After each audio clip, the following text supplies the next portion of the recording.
So, the double Zeldris banner is here, and it's out, and it's ready to go, and the only question is, should you summon on it? So, let's look at the banner really quick.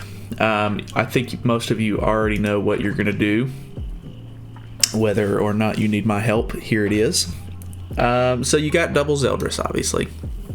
Red Zeldris is really good. He is also a coin shop unit, so be aware that if you want to just save for him, because he is more, a lot of people consider him the better of the two. I actually really like the blue one just because he's like a little bit more like crit gimmicky. I think that might be a little bit more fun to play, but that's just me.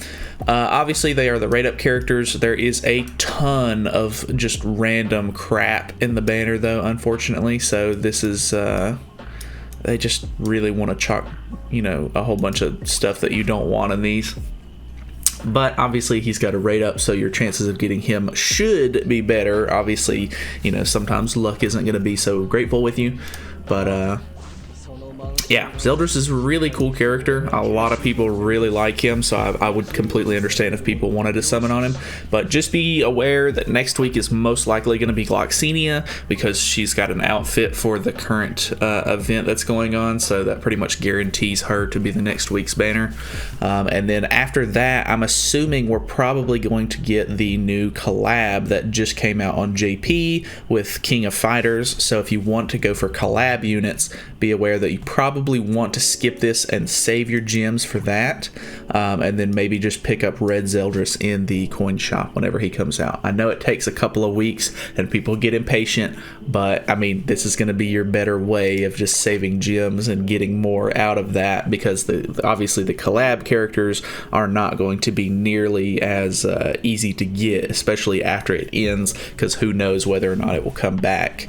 So yeah, just some things to take into account. Obviously, a lot of people do like Zeldris. He's got some really cool cards and stuff like that. And even like the art for his moves and stuff are really cool.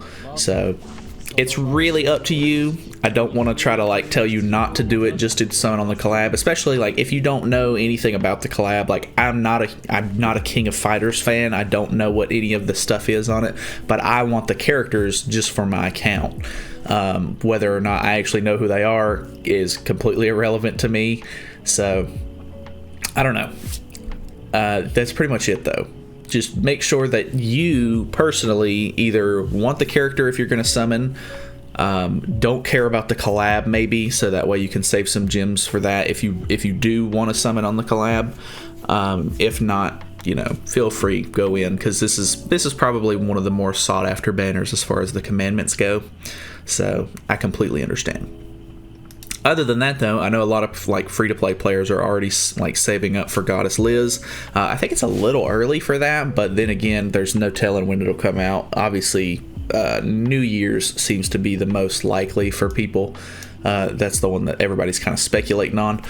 But yeah, you kind of have to just determine what your situation is and figure out whether or not you think it's worth it to summon on Zeldris. Unfortunately, I can't mediate every single person's account, so yeah, just take those things into account and you should be fine. You should come to a decent decision. I'm sure whether or not you summon on the banner isn't gonna kill you either way. Like if you do summon on it, I really hope you don't get shafted, because the game is terrible. So anyways, that's pretty much it. Thank you guys so much for watching. Feel free to subscribe for more content in the future, and I will see you guys in the next video.